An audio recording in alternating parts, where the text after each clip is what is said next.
کرام، علماء ذوی الاحترام، السلام علیکم ورحمۃ اللہ وبرکاتہ۔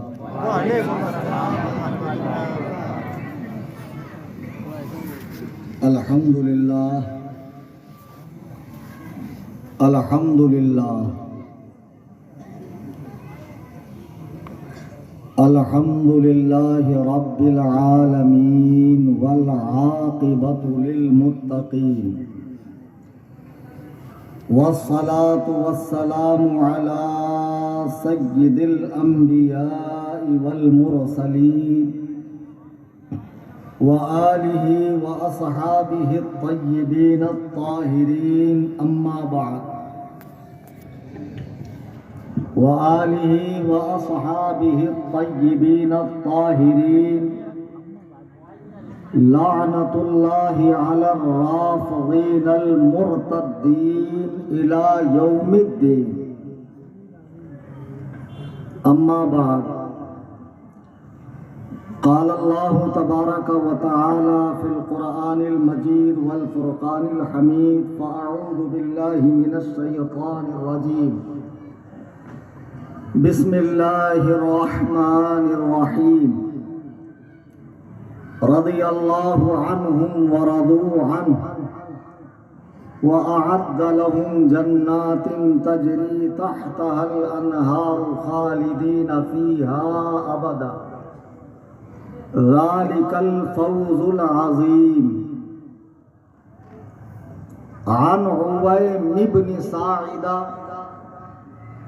ان رسول اللہ صلی اللہ علیہ وسلم قال ان اللہ عز وجل اختارنی واختار لی اصحابا فجعل له منهم وزراء وانصارا واصهارا،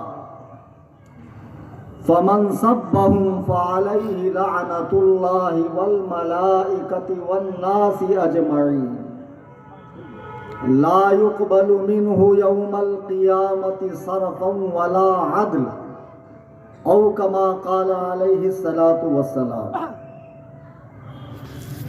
اسٹیج پہ حاضر نہایت واجب الاحترام شخصیات، بالخصوص تاجدار عملیات، صوفی باصفا، عالم ربانی، حضرت العلامہ خلیفہ سرکار تاج الشریعہ صوفی محمد نظر عالم صاحب قبلہ دامت برکاتہ، معمر علی بیندین، حضرت مولانا اسلم مصباحی صاحب قبلہ، اور عندلیب رضا مولانا رفیق القادری صاحب، دور و دراز قرب و جوار سے تشریف لائے میرے تمام سنی، جنتی، حنفی، بریلوی بھائیوں، آئیے ہم اور آپ انتہائی عقیدت و محبت کے ساتھ اپنی اور ساری کائنات کے مرکز عقیدت جناب احمد مجتبی محمد مصطفیٰ ارواحنا فدا صلی اللہ علیہ وسلم کی بارگاہ میں ہدیہ درود و سلام پیش کریں۔ اللہم صلی علی سیدنا مولانا محمد بارک وسلم۔ ابھی یہ صاحب جو نظامت فرما رہے تھے، پتہ نہیں یہ مدرس صاحب ہیں یا طالب علم صاحب ہیں، وہ فرما رہے تھے کہ استاذ کبھی کبھی اس خیال فاسد میں ہوتا ہے کہ بچے پڑھ رہے ہیں، حالانکہ وہ پڑھ نہیں رہے ہوتے، وہ کسی اور دنیا میں کھوئے ہوئے ہوتے ہیں۔ اتنی محنت لگتی ہے جلسہ منعقد کرنے میں، اتنے پاپڑ بیلنے پڑتے ہیں، آپ کو تو فقط تشریف لانا ہے، سننا ہے اور گھر جا کر آرام فرمانا ہے، عمل کرنا ہے۔ آپ ان سے پوچھئے جو جلسہ یہ لوگ منعقد کرتے ہیں کتنے مراحل سے اور مشکلات سے یہ لوگ گزرتے ہیں۔ آپ کے آرام کی ہر ممکن کوشش کی جاتی ہے کہ آپ کو کسی طرح کی کوئی تکلیف نہ ہو اور خطبہ کی، شعراء حضرات کی بات آپ تک بآسانی پہنچ جائے۔ بیچ بیچ میں آپ سے مطالبہ ہوتا ہے، کہیں کہیں کہا جاتا ہے کہ کہیے صحیح ہے یا غلط ہے، یا پھر آپ سے درود پاک پڑھنے کے لیے کہا جاتا ہے، تو اس موقع پر بھی اگر آپ خاموشی اختیار کریں گے تو یہ اچھی بات نہیں.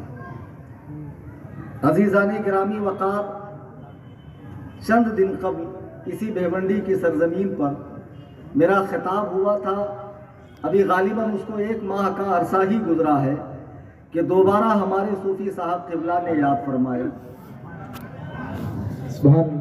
اور جتنے لوگ یہاں بیٹھے ہیں یقین مانیے کہ اس کے کئی گنا زائد اس سے آن لائن لوگ سن رہے ہیں اور اپلوڈ ہونے کے بعد لوگ سنیں گے. میں چاہتا ہوں کہ آج کی تقریر لوگوں کے ذہن و فکر میں نقش ہو جائے، اور جو نوجوان طبقہ یہاں بیٹھا ہے جن کے دلوں میں کئی طرح کے سوالات جنم لے رہے ہیں، اور لوگ جو فتین قسم کے ہیں، شریر قسم کے ہیں، اور اسلامی لبادہ اوڑھ کر عوام کے بیچ جا کر اپنے تقدس کا رعب جما کر ان کے ذہن و فکر کو خراب کرنے کی کوشش کر رہے ہیں، اور قرآن و حدیث کی آڑی ٹیڑھی دلیلیں پیش کرتے ہیں جس کا حقائق سے کوئی تعلق نہیں ہوتا ہے، جسے وہ خود بھی نہیں سمجھ پاتے ہیں، اور بیچاری ہماری قوم بآسانی ان کے ہتھے چڑھ جاتی ہے، گمراہ ہو جاتی ہے. آج کی یہ نشست جس کا عنوان ہے عظمت صحابہ، آپ نے اشتہار میں دیکھا ہوگا، اعلان میں سنا ہوگا، اور بار بار اعلان ہو رہا ہے. اور میں چاہتا ہوں کہ اس طرح کے جلسے اور بھی ملک کے گوشے گوشے میں بلکہ دنیا بھر میں اب ہونے چاہیے.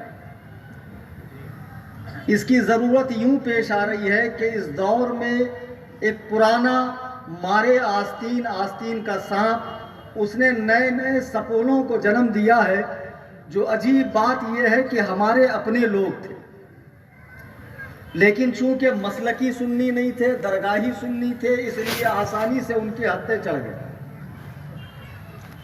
اگر مسلکی سنی ہوتے، قرآن و سنت کو سمجھتے تو آسانی سے کسی فتنے کے، کسی خبیث کے بہکاوے میں نہیں آتے. آج عظمت صحابہ پہ یہ محفل جو منعقد کی گئی ہے، اس میں میں نے قرآن مجید برہان رشید سورہ توبہ کی آیت نمبر 100 تلاوت کی، جس میں اللہ تعالیٰ نے پہلے ایمان لانے والے، بعد میں ایمان لانے والے، پھر ان کا اتباع کرنے والے، یعنی پہلے مومن جناب ابو بکر صدیق سے لے کے آخری صحابی تک کو کے بارے میں فرمایا رضی اللہ عنہم ورضوا عنہ، اللہ ان سب سے راضی ہے اور وہ لوگ اللہ سے راضی ہیں، اور اللہ تعالیٰ نے ان کے لیے وعدہ فرمایا ہے جنت کا جس کے نیچے نہریں بہتی ہے اور ہمیشہ اس میں رہیں گے. یہ ان کی بڑی کامیابی ہے. جب قرآن کریم برہان رشید جس میں کسی طرح کی کوئی غلطی، کمی، خامی نہیں ہے، ذالک الکتاب لا ریب فیہ جس میں شک کی کوئی گنجائش نہیں ہے، جب اس کتاب نے صحابہ کو سرٹیفکیٹ دے دیا کہ یہ سب کے سب جنتی ہے، تو ہم جیسے ٹچے لوگوں کو اب ان کے بارے میں باتیں کر کے اپنی عاقبت نہیں خراب کرنی چاہیے. اب اتنا ہی نہیں، نبی رحمت صلی اللہ علیہ وسلم جن کو اللہ نے ما کانا و ما یکون جو کچھ ہو چکا ہے اور آئندہ جو کچھ ہوگا سب کا علم عطا فرمایا ہے، میرے آقا نے دیکھ لیا کہ ایک زمانہ ایسا بھی آئے گا کہ جب میرے صحابہ پر لوگ بھونکیں گے، میرے رشتہ داروں پر بھونکیں گے، میرے سسرالیوں پر بھونکیں گے، تو اللہ کے نبی علیہ السلام نے بہت پہلے امت کو آگاہ فرما دیا. مستدرک حاکم کی حدیث ہے، حدیث نمبر 6656 ہے.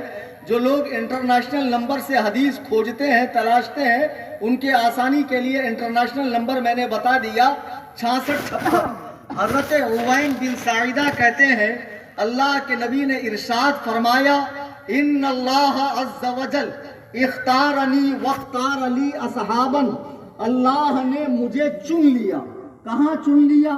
نبیوں کا تاجدار بنانے کے لیے چن لیا، انبیاء کا امام بنانے کے لیے چن لیا، انبیاء میں سب سے افضل بنانے کے لیے چن لیا، انبیاء کا آخر بنانے کے لیے چن لیا، انبیاء کا مختتم بنانے کے لیے چن لیا، یعنی کئی طرح کی خوبیوں کے لیے اللہ نے مجھے چن لیا.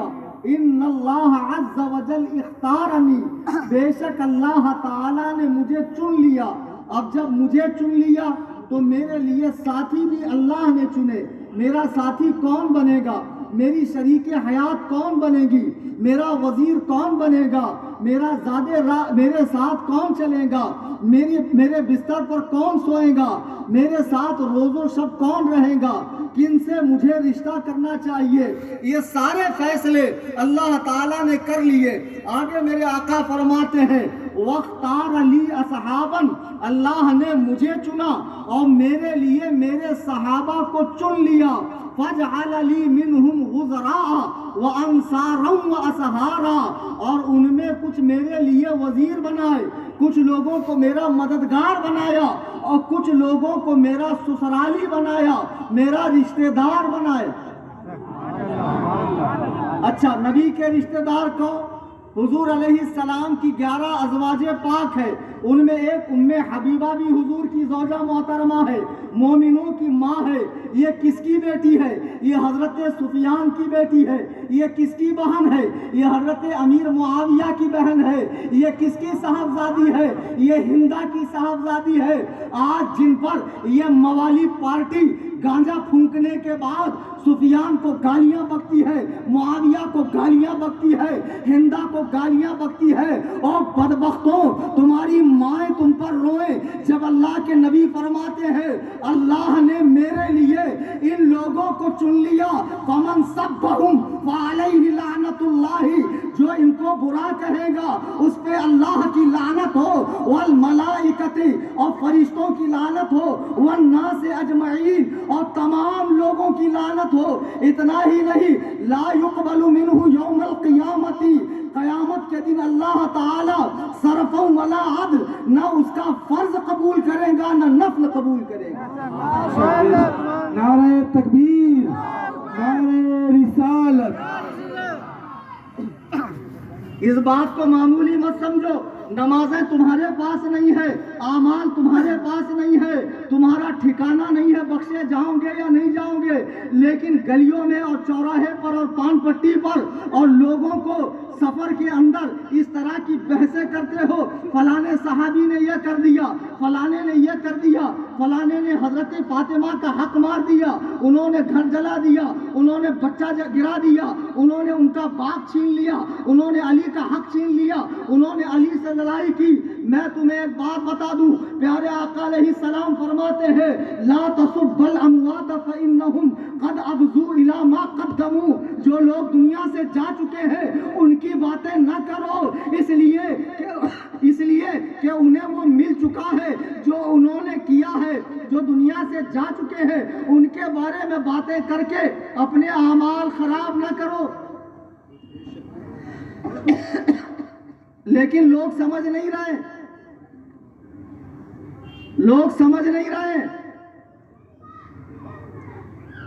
باتیں کیے جا رہے ہیں، روکنے پر بحث کرتے ہیں۔ ہم کہتے ہیں تمہاری کوئی حیثیت نہیں، آپ کو قرآن پڑھنا نہیں آتا، حدیث پڑھنی نہیں آتی، تاریخ کی آپ کو تحقیق نہیں ہے،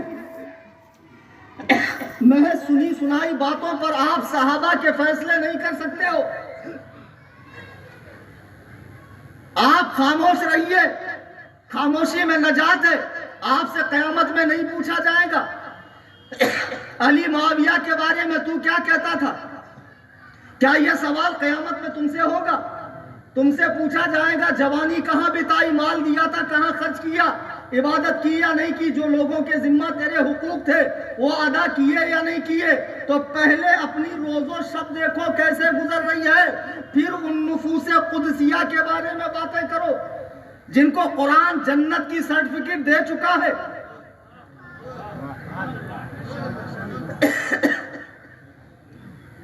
درود پاک پڑھیں، اللہم صلی علی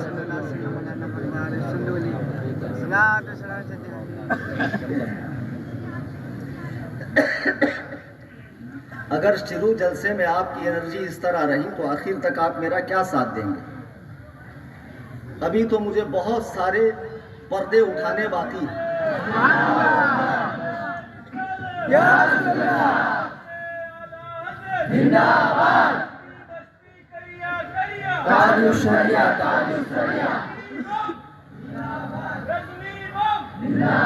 نعرہ تکبیر، نعرہ رسالت، مسلک اعلی حضرت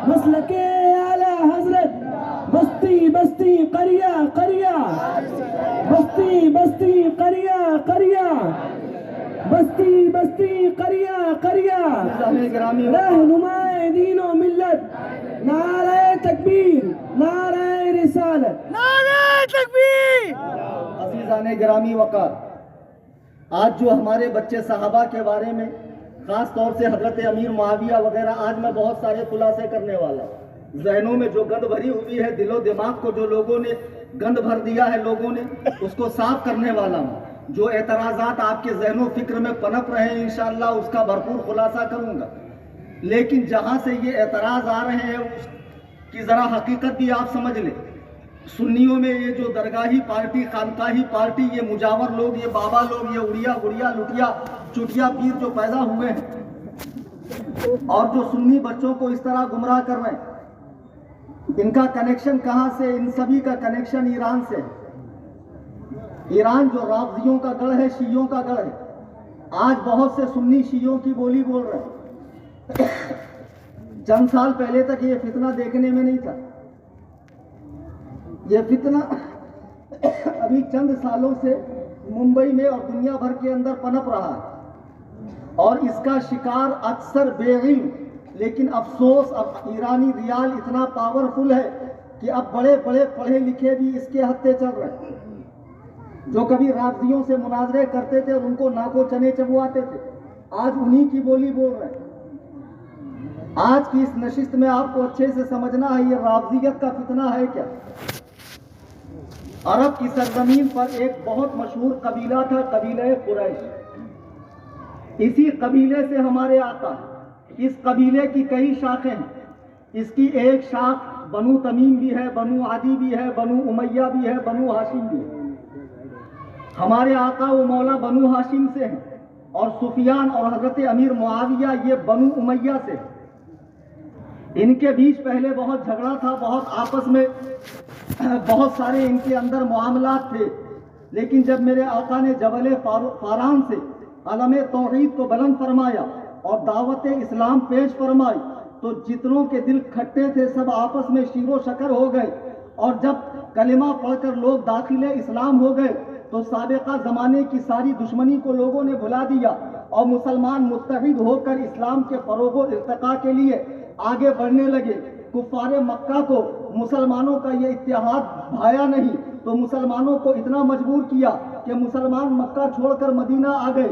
مدینہ وہ بستی تھی جو یہودیوں کا گڑھ تھا۔ مدینے کے آس پاس جتنے مضبوط قلعے تھے، خیبر کا قلعہ، صدق کا باغ وغیرہ، یہ سب یہودیوں کی بڑی بڑی جاگیریں تھی۔ مسلمان جب مدینے میں آئے اور اسلامی فتوحات کا سلسلہ بڑھنے لگا، اگر یہ چیز آپ نے مس کر دی، آگے کا بیان آپ کے سمجھ میں نہیں آئے گا۔ میں آپ کو شروع سے لے کر آ رہا ہوں۔ آج یہ جو باتیں چل رہی ہے اس کی اصل کہاں سے ہے؟ مدینے میں اسلام آیا، پھلنے پھولنے لگا، مسلمانوں کے ہاتھوں یہودیوں کے قلعے مسلمانوں کے قبضے میں آنے لگے، لوگ اسلام میں فوج در فوج آنے لگے۔ یہودیت نے سب سے زیادہ زخم اسلام سے کھائے تھے، یہودیت کو اسلام نے کچل کے رکھ دیا تھا، یہودیوں کی جاگیر جو ہے وہ ختم ہوتی نظر آ رہی تھی۔ جب اسلام خوب پھلا اور پھولا، یہاں تک کہ امن و امان قائم ہو گیا، میرے آقا دنیا سے تشریف لے گئے۔ دیکھو حضرت ابو بکر صدیق خلیفہ بنے، وہ بنو ہاشم سے نہیں ہے، وہ بنو تمیم سے ہے۔ ان کے بعد حضرت عمر بنے، وہ بنو عدی سے ہے۔ ان کے بعد حضرت عثمان بنے، یہ بنو امیہ سے ہے۔ 12 سال تک خلیفہ رہے، مسلمانوں میں آپس میں تلواریں نہیں چلی۔ وہ یہودی قوم جس نے اسلام کے ہاتھوں بہت زخم اٹھائے تھے، بہت مصیبت جھیلی تھی، ان کو مدینہ اور کئی قلعے چھوڑ کر بھاگنا پڑا تھا۔ ان کے دل کی آگ ابھی بجھی نہیں تھی، ان کی آگ دوبارہ سلگنے لگی۔ یمن سے ایک شخص جس کا نام عبداللہ ابن سبا ہے، یہ کوئی فرضی تاریخ نہیں ہے، آپ اسے تشیع کی تمام کتابوں میں دیکھ سکتے ہیں کہ عبداللہ ابن سبا نامی ایک یہودی یمن سے مدینے آتا ہے، بڑا عابد، بڑا زاہد، رات بھر قیام کرنے والا، دن بھر پر روزہ رکھنے والا، نوافل میں گزارنے والا مدینے میں آ کر سکونت اختیار کرتا ہے اور لوگوں کو اپنی عبادت و ریاضت سے گرویدہ کرنا شروع کر دیتا ہے، اس نے ایسا تقدس کا رعب جمایا کہ لوگ اس کے مرید ہونے لگے۔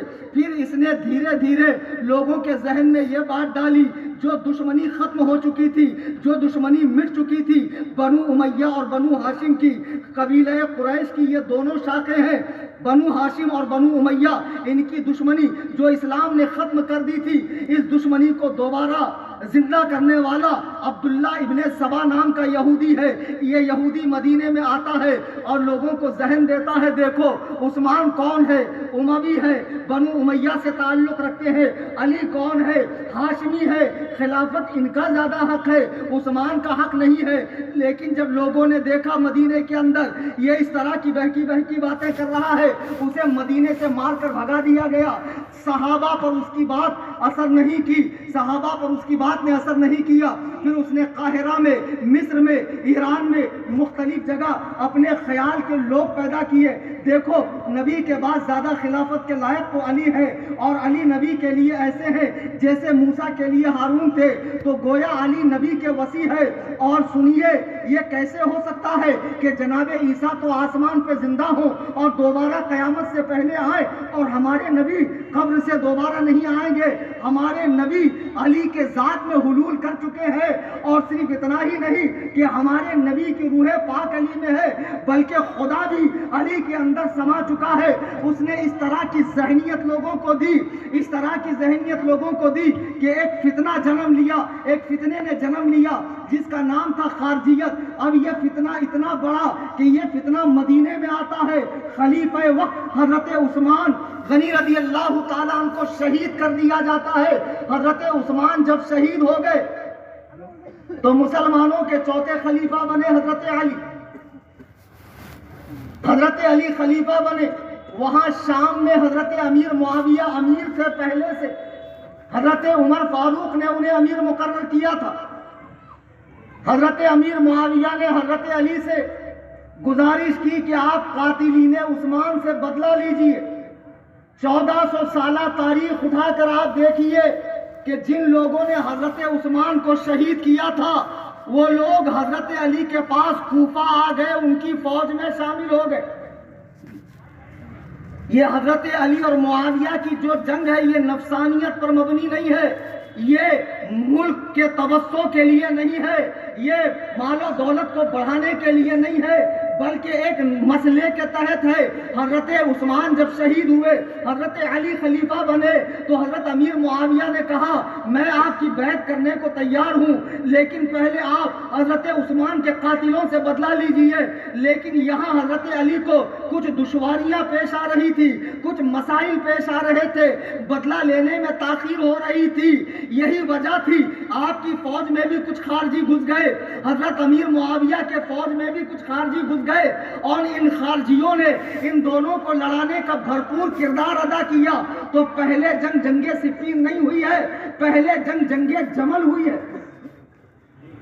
آج جو لوگ حضرت معاویہ کو کہتے ہیں باغی ہیں، خلیفہ برحق سے بغاوت کی معاذ اللہ، اب دیکھو بچوں کے ذہن کتنے خراب ہے۔ 22 رجب کو ہمارے یہاں پوسٹر لگا حضرت امیر معاویہ کے عرس کا، سنی کہلانے والے، اپنے آپ کو مولائی کہلانے والے، کڑے اور لاکٹ پہننے والے، لمبے لمبے جھپریاں رکھنے والے، بال رکھنے والے باباؤں نے اس پوسٹر کے بازو میں ایک پوسٹر لگایا جس میں حضرت امیر معاویہ کو منافق جہنمی کہا گیا معاذ اللہ۔ میری سمجھ میں نہیں آتا اتنی بڑی تعداد میں سنی موجود ہے، تم انہیں برداشت کیسے کرتے ہو؟ یہ روئے زمین کی سب سے بدترین مخلوق ہے جو رسول اللہ کے صحابہ پر بھونکتی ہے۔ بہرحال وہ پوسٹر لگایا گیا، اس میں ایک حدیث دکھائی گئی بخاری کی، حدیث نمبر 2812 کہ نبی نے فرمایا کہ میرے صحابی عمار کو ایک باغی جماعت قتل کریں گی، اور عمار کو قتل کس نے کیا؟ جنگ صفین میں جو حضرت امیر معاویہ نے علی سے لڑی ہے ان کے ساتھیوں نے قتل کیا تو معلوم پڑا نبی کے ارشاد کے مطابق کہ معاویہ باغی ہے اور معاذ اللہ حضرت امیر معاویہ کا ٹھکانہ جہنم ہے. ثم معاذ اللہ بیٹا تم کو حدیث پڑھنے میں ابھی غلطی لگی ہے. اگر تم حدیث کسی عالم سے سمجھتے تو آسانی ہو جاتی, عقیدہ خراب نہیں ہوتا. تم حدیث کو کسی بابا سے سمجھو گے جسے بولنا نہیں آتا ہو, وہ تمہیں کیا حدیث سمجھائے گا. بہرحال حضرت علی جب خلیفہ بنے تو ان سے پہلے جنگ معاویہ نے نہیں کی ہے, پہلے ان کی جنگ حضرت عائشہ, حضرت طلحہ, حضرت زبیر سے ہوئی ہے اور اس جنگ کا نام ہے جنگ جمل. حضرت عائشہ کون ہے؟ رسول اللہ صلی اللہ علیہ وسلم کی زوجہ محترمہ ہے. آج بھی یہ خبیث رافضی قوم جن کو معاذ اللہ جن پر زنا کی تہمت لگاتی ہے وہ حضرت عائشہ صدیقہ کہ جن کی پاک دامنی پر اللہ نے قرآن میں 18 آیتیں نازل فرمائی ہیں. حضرت عائشہ وہ حضرت عائشہ کہ جن سے نکاح کا حکم اللہ نے حضور کو دیا اور میرے آقا فرماتے ہیں تم دنیا میں بھی میری زوجہ ہو, آخرت جنت میں بھی تم میری زوجہ ہو. اللہ اللہ وہ عائشہ کہ جب حضور دنیا سے سفر اختیار فرما رہے ہیں آخرت کا تو آپ کی گود میں ہے, آپ کے چھاتی پر ہے اور اسی عالم میں اللہ کے نبی کی روح پاک قفس عنصری سے پرواز کرتی ہے. عزیزان گرامی وہ سیدہ عائشہ حضرت علی سے لڑنے کے لیے آئیں, ساتھ میں زبیر بھی ہے, ساتھ میں طلحہ بھی ہے. یہ لوگ حضرت علی سے لڑنے آئے, وہاں جنگ ہوئی. حضرت علی نے اپنے سپاہیوں سے فرمایا ام المومنین کے اونٹ کے پیر کاٹ دو, اس لیے کہ جب وہ نیچے گر جائیں گی جنگ رک جائے گی. آپ کے دل میں ماں کا پورا پورا احترام تھا, یہ ایک ماں اور بیٹے کی جنگ تھی. ہم جیسے ٹچے لوگوں کو بیچ میں بولنے کا کیا حق ہے؟ ہم لوگ ان کے حوالے سے بول کر اپنی آخرت کیوں خراب کر رہے ہیں؟ بہرحال جنگ ہوئی. اس جنگ میں دونوں طرف مسلمان شہید ہوئے. اس جنگ میں حضرت زبیر شہید ہوئے. عمار کو یاد کرنے والے رافضی کتوں, زبیر کون ہے؟ نبی علیہ السلام کی پھوپھی کے بیٹے ہیں. اللہ کے نبی فرماتے ہیں ہر نبی کا ایک حواری ہوتا ہے, مددگار ہوتا ہے. میرا مددگار زبیر ہے. جنگ جمل میں حضرت زبیر کو شہید کیا گیا. حضرت علی سے لڑنے آئے. اگر علی سے لڑنے والا باغی ہے تو مجھے بتاؤ زبیر باغی ہے یا نہیں ہے؟ طلحہ باغی ہے یا نہیں ہے؟ اماں عائشہ باغی ہے یا نہیں ہے؟ تمہاری زبانوں پہ لقمہ مار جائے, کینسر پھوٹ کر نکلے. خبیثوں زبانیں بند رکھو, زبانیں کھولو مت. حضرت زبیر کو شہید کر کے حضرت علی کا ساتھی آپ کے پاس آیا, ان کے کپڑے لے کر, ان کی تلوار لے کر کہ اے مولا کائنات, میں نے آپ کے دشمن کو مار دیا. اللہ کے نبی نے دنیا میں 10 صحابہ کو جنت کی بشارت دی ہے, اس میں ایک زبیر بن عوام بھی ہے. اللہ کے عزت و جلال کی قسم, سورج مشرق سے جگہ کے بجائے مغرب سے نکل سکتا ہے, لیکن جو بات آمنہ کے لال نے فرما دی ہے وہ غلط ہو ہی نہیں سکتی ہے. جب میرے آقا نے زبیر کو جنتی کہا ہے, اب مجھے بتاؤ وہ علی کے خلاف لڑنے آئے یا نہیں آئے؟ ہجری 36 میں جنگ جمل ہوئی. ہجری 36 میں حضرت علی کے ساتھی نے انہیں قتل کیا, قتل کر کے ان کے کپڑے لے کر آئے. حضرت علی کو خوش ہونا چاہیے کہ میرے دشمن کو مار کر آئے. حضرت علی کھڑے ہوئے, زبیر کی تلوار کو دیکھا اور ابن جرموز سے کہا تیری ماں تجھ پر ماتم کرے, میں نے اللہ کے نبی سے سنا ہے بشر قاتل ابن صفیہ بالنار, زبیر کے قاتل کو جہنم کی خوشخبری دو, جا تو جہنمی ہے. اللہ اکبر کبیرہ. دیکھو حضرت علی سے لڑ رہے ہیں اور آپ کا ساتھی انہیں شہید کرتا ہے اور حضرت علی اسے کہہ رہے ہیں تو اچھا. شہید تو حضرت علی کے ساتھیوں نے کیا تھا اور وہ بھی عشرہ مبشرہ میں سے ایک صحابی کو. پھر غلطی تو حضرت علی کی بھی بہت بڑی ہے بھائی صاحب. اب کہیں گے نہیں غلطی ان کی نہیں ہے، غلطی تو گروپ کی ہے، غلطی تو چند سپاہیوں کی ہے۔ اگر چند سپاہیوں کی غلطی حضرت علی کے سر نہیں ڈالی جا سکتی ہے، انہیں ذمہ دار نہیں بنایا جا سکتا ہے، تو جنگ صفین میں حضرت ابو سعید خدری کی روایت ہے جو حدیث یہ دکھاتے ہیں، بخاری کی حدیث نمبر 28-12، حضرت ابو سعید کہتے ہیں کہ مسجد نبوی تعمیر ہو رہی تھی، ہم لوگ اینٹیں لے کے جا رہے تھے، ایک ایک اینٹ، عمار بن یاسر 2 اینٹ لے کر جا رہے تھے، اللہ کے نبی قریب آئے، فرمایا وَيْحَ عَمَّارٍ تَقْتُلُهُ الْفِئَةُ الْبَاغِيَةُ، افسوس عمار تجھے ایک باغی جماعت مار ڈالیں گی، عمار يدعوهم إلى اللہ، عمار انہیں اللہ کی طرف بلاتا ہوگا، وَيَدْعُونَهُ إِلَى النَّارِ، اور وہ لوگ عمار کو جہنم کی طرف بلاتے ہوں گے۔ یہ حدیث ہے، یقیناً ہے، صحیح بخاری میں ہے، ہم نے انکار نہیں کیا۔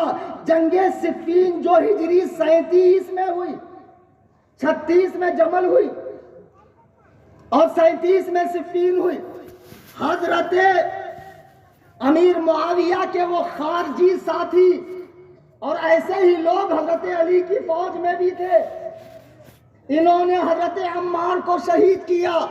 اب لوگ نتیجہ یہ نکال رہے ہیں کہ اس سے حضرت امیر معاویہ کو بھی نبی نے باغی کہا۔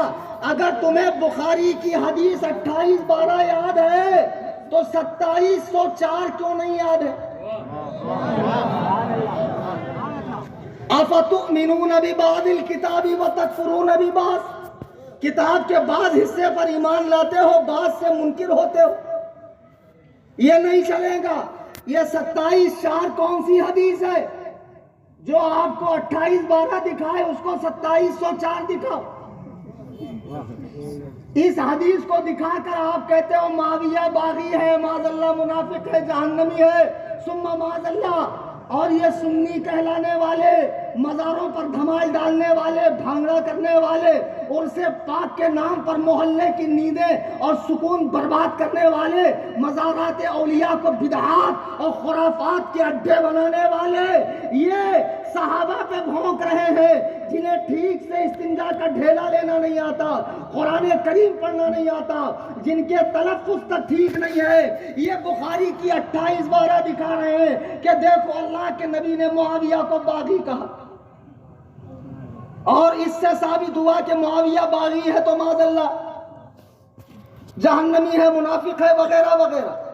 حضرت امام حسن حضور کے نواسے ہیں، کھیلتے کھیلتے سرکار کی مبارک ران پہ تشریف لائے، میرے آقا فرماتے ہیں بخاری حدیث نمبر 2704، ان ابنی ھذا سید ولعل اللہ ان یصلح به بین فئتین عظیمتین من المسلمین، میرا یہ بیٹا سردار ہے، اللہ تعالیٰ اس کے ذریعے مسلمانوں کے 2 بڑے گروہ میں صلح کروائے گا۔ اچھا بتاؤ، امام حسن نے حضرت علی کی شہادت کے بعد 6 مہینہ کار خلافت کو انجام دیا، اس کے بعد صلح کس سے کی، خلافت کسے دی؟ مجمع بولے بھائی، آپ کے لیے نہ جانے کتنا لیٹر میں نے پسینہ بہا دیا، ابھی تو میزبان نے ٹھیک سے ہماری خاطر بھی نہیں فرمائی، اور اتنی دور سے آ کر میں پسینہ بہا رہا ہوں اور آپ کا ناطقہ ہی بند ہو گیا ہے۔ حضرت امام حسن نے صلح کس سے فرمائی؟ حضرت امیر معاویہ سے۔ اللہ کے نبی فرماتے ہیں کہ میرا یہ بیٹا مسلمانوں کے 2 گروہ میں صلح کرائے گا۔ دیکھو امیر معاویہ سے صلح کی امام حسن نے، اور اس صلح کرنے والے گروپ کو نبی نے کیا فرمایا؟ بین فئتین عظیمتین من المسلمین، کہ میرا یہ بیٹا مسلمانوں کے گروپ میں صلح کروائے گا. ارے سرکار نے انہیں مسلمان فرمایا. ابے دو کوڑی کے بابا تیری کیا اوقات ہے حرام خور, نماز کے وقت گھر میں بند ہوتا ہے اور طریقت اور حقیقت اور معرفت کہہ کر قوالیاں کرتا ہے, عورتوں کے ساتھ مستی سے ڈانس کرتا ہے اور شریعت سے بیزاری ظاہر کرتا ہے. جب نبی نے امیر معاویہ کے گروپ کو مسلمان فرمایا تو منافق کہنے والا تو کون ہے؟ بے شک. آج جن کے بہکاوے میں آ کر ان کی بولی بول رہے ہو, ان کے مذہب کو اچھے سے سمجھ لو. شیعہ مذہب اتنا غلیظ مذہب ہے روئے زمین کا.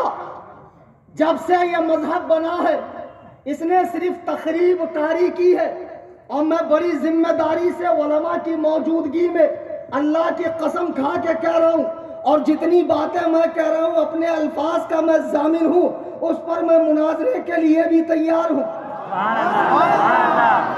سبحان اللہ. شیعہ مذہب جب بنا, حضرت عثمان کی شہادت شیعوں کے ذریعے ہوئی. حضرت عثمان کی شہادت شیعوں کے ذریعے ہوئی ہے. حضرت علی کی شہادت عبد الرحمن ابن ملجم خارجی, یہ شیعوں کا پیدا کیا ہوا فتنہ ہے.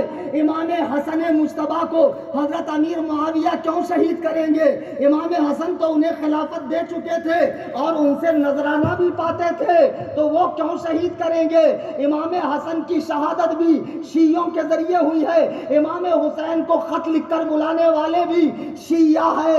اتنا ہی نہیں, صلاح الدین ایوبی جس نے بیت المقدس کو فتح کیا ہے, ان شیعوں نے نصرانیوں کے ساتھ مل کر صلاح الدین ایوبی سے جنگ کی ہے. ارے تم تاریخ اٹھا کر دیکھو, بنو عباس جنہوں نے 500 سال تک حکومت کی اور 1 کروڑ مربع میل پر جن کی سلطنت کے جھنڈے گڑتے تھے, وہ بنو عباس کا خاتمہ بغداد میں ابن القمی نے کروایا ہے.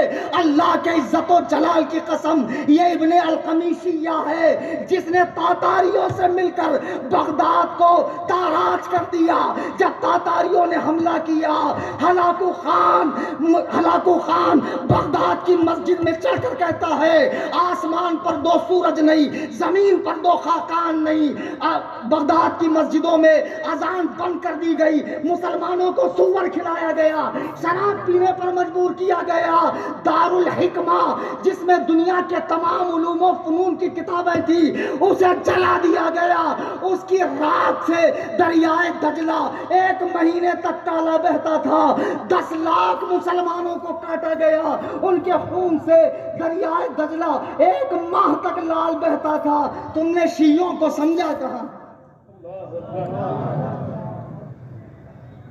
بڑا اچھا لگ رہا, ماتم اچھا لگتا ہے, اسٹیٹس پہ رکھ لیتا ہوں, نوحہ اچھا لگتا ہے, ان کی چھوکریاں بھی بہت اچھی لگتی ہیں. کوئی چھوکری کے چکر میں راضی ہو رہا ہے, کوئی وہ نوحہ اسٹیٹس سن کے وہ پڑھ رہا, بہت اچھا لگتا ہے, کوئی کس چکر میں. ان کی تاریخ اٹھا کر دیکھو, اسلام سے سب سے زیادہ مار کھائی ہے یہود نے, اور یہ یہودیت کا نیا ورژن ہے شیعیت جس نے ہر دور میں مسلمانوں کو تکلیف پہنچائی ہے. اتنا ہی نہیں, آپ ہندوستان میں دیکھو, سراج الدولہ کے وزیر میر جعفر نے جو حکومت ختم کی اور انگریزوں کا تسلط بحال کیا, وہ بھی شیعہ ہے. سلطان ٹیپو جس نے کہا تھا کہ شیر کی گیدڑ کی 100 سال کی زندگی سے شیر کی 1 دن کی زندگی بہتر ہے, جس نے میسور کو آج کے اسپین اور فرانس سے زیادہ ترقی یافتہ بنایا تھا, اس سلطان ٹیپو کے ساتھ غداری کرنے والا میر صادق کون ہے؟ اللہ کی قسم اگر وہ شیعہ نہ ہو تو مجھے چوراہے پر کھڑے رہ کر جو چاہو سزا دے دینا. نعرہ تکبیر, نعرہ رسالت, مناظر اہل سنت, بستی بستی قریہ قریہ, بستی بستی قریہ قریہ, نعرہ تکبیر, نعرہ رسالت, نعرہ تکبیر. عزیزان گرامی وقت, عزیزان گرامی وقار، شیعت کو آپ نے سمجھا کہا ہے، شیعہ دھرم کا آپ ڈیپلی مطالعہ کرو۔ شیعہ مذہب کی 4 بنیادی کتابیں ہیں، جیسے ہماری 6 ہیں سیاہ ستہ، ویسے ان کی سیاہ 4 ہے۔ ایک ہے الجامع الکافی، اس کے 3 حصے ہیں، ایک اصول کافی، ایک فروع کافی، ایک روضۃ الکافی۔ پھر ان کی دوسری کتاب ہے تہذیب الاحکام، پھر ایک کتاب ہے من لا یحضرہ الفقیہ، اور ایک کتاب ہے الاستبصار۔ یہ شیعوں کی 4 کتابیں۔ روضۃ الکافی میں حضرت علی کا قول لکھا ہے، حضرت علی کا قول لکھا ہے من لا تقیۃ لہ لا ایمان لہ، کہ جو جھوٹ نہیں بولتا اس کا ایمان مکمل نہیں ہے۔ یہ کن کی کتاب میں لکھو؟ شیعوں۔ خدا کی قسم اگر یہ کتاب شیعوں کی نہ ہو، اگر اس کتاب کو آیت اللہ خمینی نے صحیفہ نور میں معتبر نہ کہا ہو، اگر یہ تہران سے نہ چھپی ہو، اگر یہ ان کی کتاب میں نہ لکھا ہو، تو جو سزا چور کے لیے تم تجویز کرو گے وہ کلیم حنفی کے لیے تجویز کرنا۔ اس میں حضرت علی کا قول لکھا ہے کہ جو جھوٹ نہیں بولے گا اس کا ایمان مکمل نہیں ہوگا۔ شیعہ ہمیشہ اپنا دھرم چھپاتے ہیں، سنیوں کے سامنے آئیں گے کہیں گے ہم صحابہ کو برا نہیں کہتے۔ ان نیٹ پر جا کر ان کے ذاکرین کی بکواس اٹھا کر دیکھو، ان کے ذاکرین کی بکواس اٹھا کر دیکھو، صحابہ کے لیے ماں بہن کی گالیاں لکھی ہے۔ ملا باقر مجلسی کی کتاب اٹھا کر دیکھو، صحابہ کے لیے ماں بہن کی گالیاں لکھی ہوئی ہے۔ ارے خبیثو، تم کتنا جھوٹ بولو گے؟ تقیہ کرنا تمہارے مذہب میں فرض ہے۔ تم نے ہر دور میں اہل اسلام کو تکلیف پہنچائی ہے، مسلمانوں کو تکلیف پہنچائی ہے، ہمیشہ تم نے مسلمانوں کے ساتھ دھوکہ کیا ہے۔ میرے بزرگوں اور دوستوں، کئی طرح کے وسوسے نوجوان بچوں کے ذہن میں ڈالے جاتے ہیں۔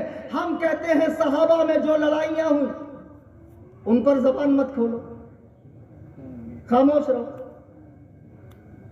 اب یہ کہتے نہیں، ایک پیر صاحب ہیں ابھی جن کے ابا کا کلام مولانا رفیق صاحب نے پڑھا، اب بتاؤ باپ کیا کہہ رہا ہے، بیٹا کیا کہہ رہا ہے؟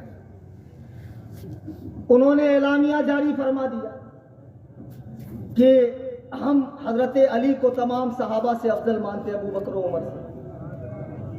آج تک یہ بات عوام کہہ رہی تھی، لیکن اب پڑھے لکھے لوگ بھی اس جال میں پھنستے جا رہے ہیں۔ ایرانی ریال اتنا مضبوط ہو گیا ہے کہ پڑھے لکھے لوگ اس میں پھنستے جا رہے ہیں۔ سنو، حضرت علی خود فرماتے لا اجد احدا فضلنی علی ابی بکر و عمر الا جلدته حد المفتری، کہ جو مجھے ابو بکر و عمر سے افضل کہے گا میں اسے سزا دوں گا۔ جب حضرت علی خود بھی اپنے آپ کو ابو بکر و عمر سے افضل نہیں سمجھتے ہیں تو کسی پیر کو کیا حق ہے کہ وہ حضرت علی کو افضل کہے؟ نوجوان بچوں کے ذہن خراب کیے جا رہے ہیں صحابہ کی باتیں لا کر۔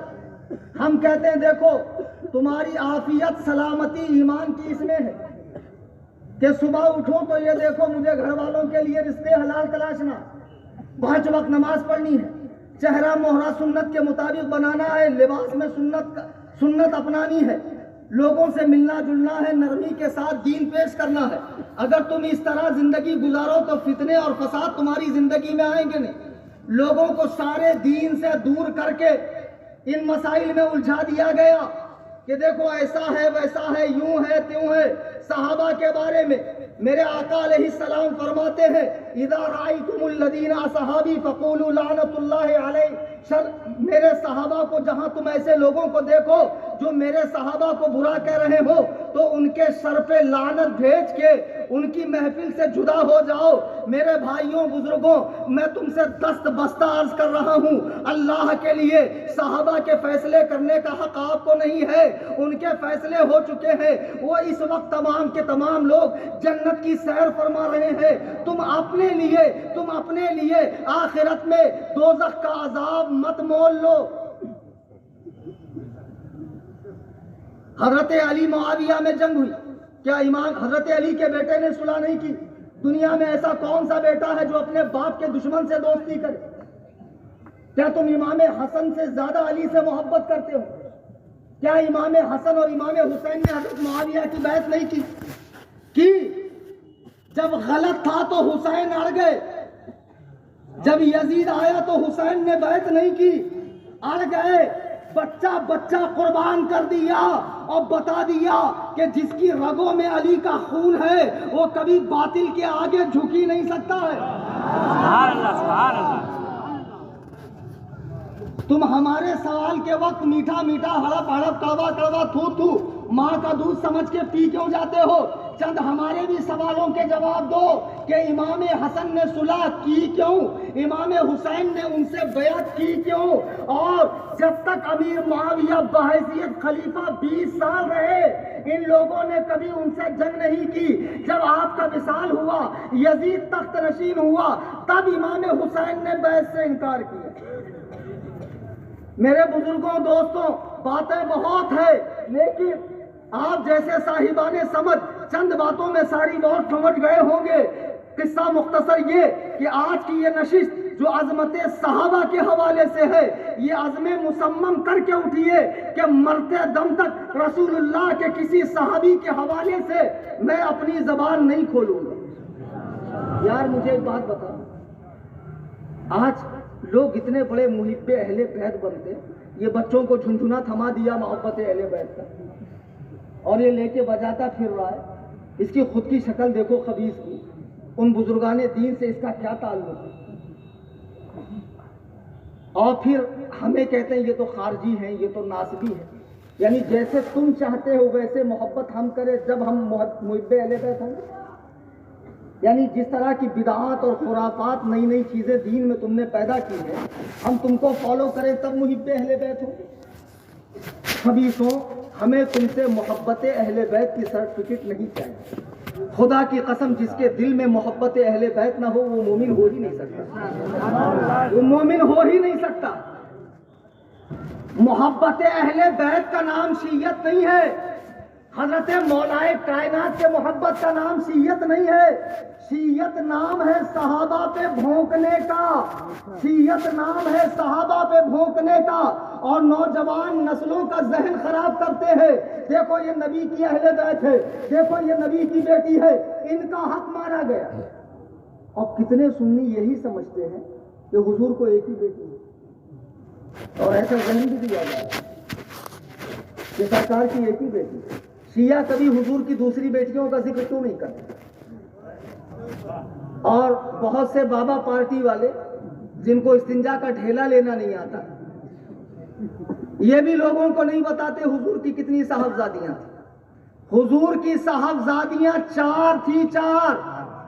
جی ہاں، اور حوالہ لے لیجئے شیعہ عالم ابو العباس عبداللہ بن جعفر الحمیری کی قرب الاسناد اور ملا باقر مجلسی کی حیات القلوب جلد 2 صفحہ 718، اس میں وہ لکھتا ہے کہ حضور کے صاحبزادے اور صاحبزادیاں یہ ہیں: حضرت قاسم، حضرت طاہر اور حضرت رقیہ، حضرت کلثوم، حضرت زینب اور بی بی فاطمہ۔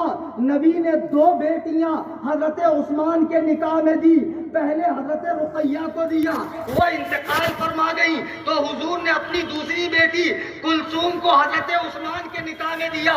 حضرت علی نبی کے داماد ہے اس لیے وہ خلافت کے زیادہ حقدار ہے۔ ابے بے وقوفو، عثمان تو 2 مرتبہ داماد ہے۔ سبحان اللہ، سبحان اللہ۔ نعرہ تکبیر، نعرہ رسالت، افضلیت عثمان غنی، خاتم قیصر لافزیت، نعرہ تکبیر، نعرہ رسالت۔ اور حضور فرماتے ہیں اگر میری 40 بیٹیاں ہوتی تو میں یکے بعد دیگرے عثمان کے نکاح میں دے دیتا۔ یہ حضرت عثمان کا مقام ہے۔ کہتے نہیں ایک ہی بیٹی تھی۔ اچھا قرآن سے سنو کتنی بیٹی تھی۔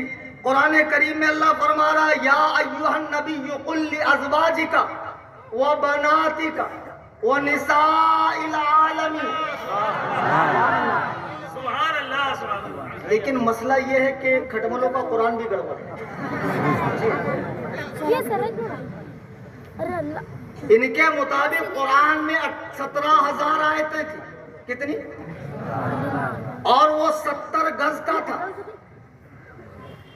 یعنی اس کو کھول دو تو 140 گز، یعنی پڑھنے کے لیے دوڑنا پڑے گا آپ کو قرآن پر. اور وہ کہاں ہے؟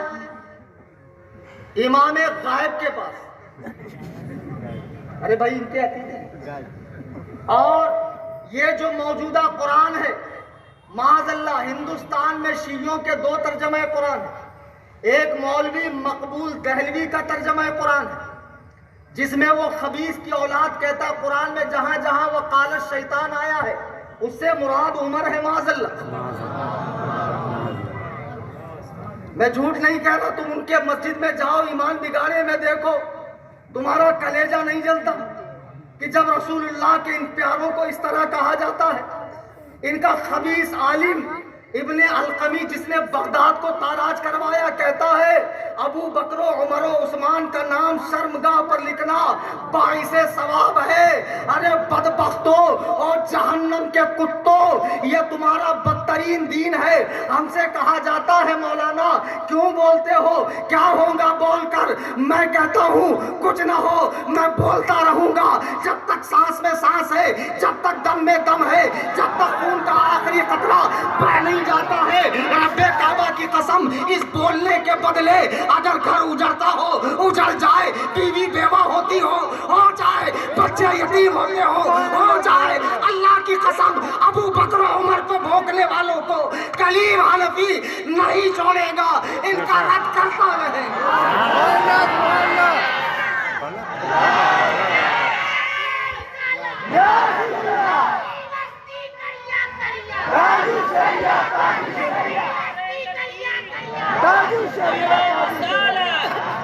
عصمت صحابہ کانفرنس جماعت رضائے مصطفیٰ بستی بستی قریہ قریہ مناظر اہل سنت نعرہ تکبیر نعرہ رسالت. اس میں کتنے بچے ایسے ہیں جو مولائیت کی بھیٹ چڑھ گئے. ارے بیٹا مولا علی سے محبت سے منع نہیں کیا جا رہا ہے. ارے مولا علی کی محبت کے بغیر ایمان ہی نہیں ہے. علی کو دیکھنا عبادت ہے, علی کا ذکر عبادت ہے, ہر دم علی علی کرنا بھی عبادت ہے. لیکن صحابہ سے بغض یہ رافضیت ہے, یہ شیعت ہے, یہ دوزخ میں جانے کا ذریعہ ہے. ہم کیا کہہ رہے ہیں, ہماری بات تو سمجھو. آج یہ نوجوان بچے بہکے جائیں اور ہمارے امام صاحبان حجرے سے مسلح مسلح سے حجرہ وہی پرانی کتابیں 12 تقریریں حقانی عرفانی نورانی سلمانی اور پتہ نہیں کون کون سی, اور جمعہ میں رٹا رٹایا خطاب اللہ کے بندوں باہر نکلو. دیکھو زمانہ قیامت کی چال چل گیا. ان بچوں کے بیچ میں آؤ, ان کے ایشو سمجھو, ان کے مسائل کو سمجھو, ان کے دلوں میں اٹھنے والے وساوس کو سمجھو اور جمعہ میں اس پر خطاب کرو. کہتے نہیں مولانا حالات ایسے نہیں. مطلب کب حالات ہوں گے تو بیان کروں گے. جب امام مہدی آئیں گے جناب عیسیٰ آئیں گے پوری دنیا میں اسلامی ہی ہوگا اور مذہب حنفی ہی ہوگا تب تم بیان کرو گے. پھر تب تمہاری کیا ضرورت ہے حالات کا رونا رونے والوں. عبداللہ کے درِ یتیم کو مکے میں حالت نماز میں اجڑی ڈالی گئی, حالات کا رونا نہیں رویا. میرے آقا کے راستے میں کچرا ڈالا گیا, حالات کا رونا نہیں روئے. میرے آقا کو 3 سال تک گھاٹی میں قید کیا گیا, حالات کا رونا نہیں روئے. آدھی رات کو وطن چھوڑنے پہ مجبور کیا گیا, حالات کا رونا نہیں روئے. زینب کا حول گرایا گیا, حالات کا رونا نہیں روئے. حمزہ کا کلیجہ چبایا, حالات کا رونا نہیں روئے. مدینے پہ چڑھائی کی گئی, حالات کا رونا نہیں روئے. آپ نے ہمیشہ حق کہا. یہاں تک کہ عرب کے لوگ آئے, ہم سب سے خوبصورت بیٹی آپ کے نکاح میں دیں گے, بغیر مہر کے تمام قبیلے کا سردار بنائیں گے اور تمام قبیلے کی دولت آپ کے قدموں میں لائیں گے. اس دین کی تبلیغ کو روک دو, روک دو. بتوں کو برا بھلا کہنا چھوڑ دو. میرے آقا فرماتے ہیں خدائے وحدہ لا شریک کی قسم اگر تم میرے ایک ہاتھ میں چاند اور ایک ہاتھ میں سورج لا کر رکھ دو تب بھی میں اپنے مشن سے 1 انچ برابر بھی ہٹنے کو تیار ہوں. حالات کا بچے تھے. اس دین کے لیے حسین نے اپنے چھوٹے چھوٹے بچوں کو قربان کیا، امام اعظم کو جیل میں ڈالا گیا، زہر پلایا گیا، روزانہ کوڑے برسائے گئے، امام حنبل نے اپنے پیٹھ پر کوڑے کھائے ہیں۔ علماء نے ہمیشہ اس دین کے لیے تکلیفیں برداشت کی ہے۔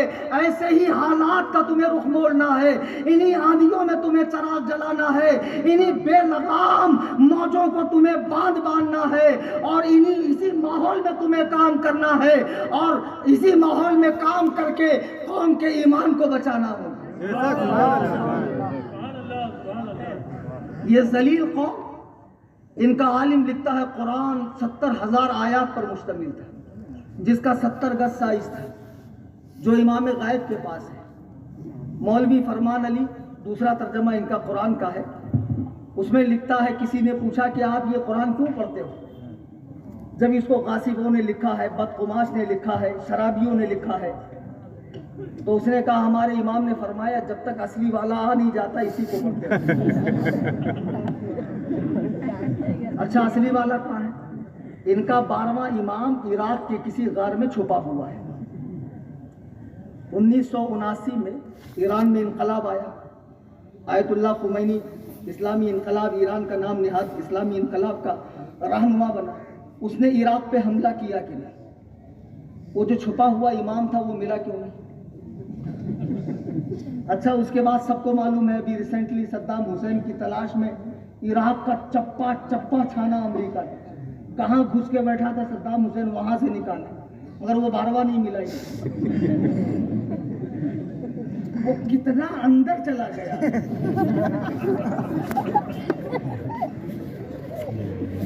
اب یہ جو 12واں امام ہے اس سے ہمارا کوئی لینا دینا نہیں، ہمارے امام مہدی تو پیدا ہوں اور فاطمی سعادت میں سے ہوں، جی ہاں، اور وہ مکہ المکرمہ میں امامت بھی فرمائیں گے، اور ان کا جو مہدی ہے وہ غار سے نکلے گا اور معاذ اللہ ان کے عقیدے کے مطابق حضرت عائشہ کو قبر سے زندہ کر کے حج جاری کرے گا، ابو بکر و عمر پہ کپڑے اتار کے کفن اتار کے درختوں پہ لٹکا کے معاذ اللہ انہیں سزا دے گا۔ یہ ان کا والا امام ہے، یہ ان کا خبیث عقیدہ ہے۔ بہرحال ان کے عقیدے میں خباثت ہی خباثت ہے، گندگی ہی گندگی ہے۔ عزیزان گرامی وقار، ان کے مطابق قرآن نامکمل ہے، قرآن مکمل نہیں ہے۔ پھر یہ جب قرآن کو مکمل ہی نہیں مانتے ہیں تو یہ مسلمان کیسے ہیں؟ اور آج جن کو شیعہ اچھے لگ رہے ہیں ان کے ماتم کو راستہ دیتے ہیں لوگ جا کر۔ آپ کو معلوم ہے کربلا میں ایک سچی بات بتا رہا ہوں، سن لو۔ جنگ کربلا میں امام حسین سے لڑنے کے لیے 22,000 کا لشکر تھا۔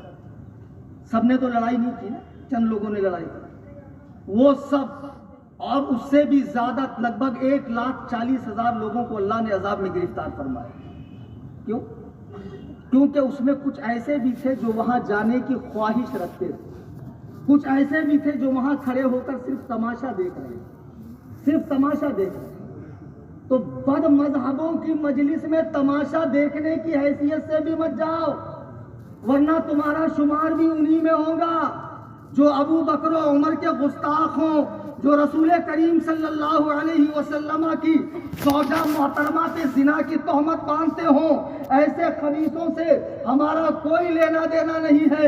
عزیزان گرامی وقار، خیر میں عرض یہ کر رہا تھا، قرآن میں اللہ نے فرمایا شیعہ کہتے نبی کی ایک بیٹی، بابا پارٹی کہتی نبی کی ایک بیٹی، لیکن قرآن کیا کہہ رہا ہے؟ یا ایھا النبی قل لازواجک، اے نبی فرما دیجئے اپنی بیویوں سے، و بناتک، اپنی بیٹیوں سے۔ قرآن میں بنتی کا آیا ہے کہ بناتی کا آیا ہے؟ بناتی کا جمع کا صیغہ ہے، اور عربی میں جمع 2 پر نہیں آتی، 3 پر اور اس سے اوپر آتی ہے۔ آئی سمجھ بات؟ یہی بات ہم ان گھامڑ گوگل کے مقلدوں کو سمجھاتے ہیں جو رمضان میں 8 رکعت تراویح پڑھتے ہیں۔ ہمیں پاجامہ سعودیہ جا کر یہ جھاپک ہوا داڑھا رکھ کر حدیث میں آتا ہے، ہم نے سعودی میں نہیں دیکھا۔ ابے چغت البخارا، ہم نے سعودی کا کلمہ پڑھا ہے کہ رسول اللہ کا کلمہ پڑھا ہے؟ تو سعودی میں تو ابھی ہال کھل گئے، عورتیں ڈرائیونگ کر رہی ہے، سعودیہ کے اندر تو وہ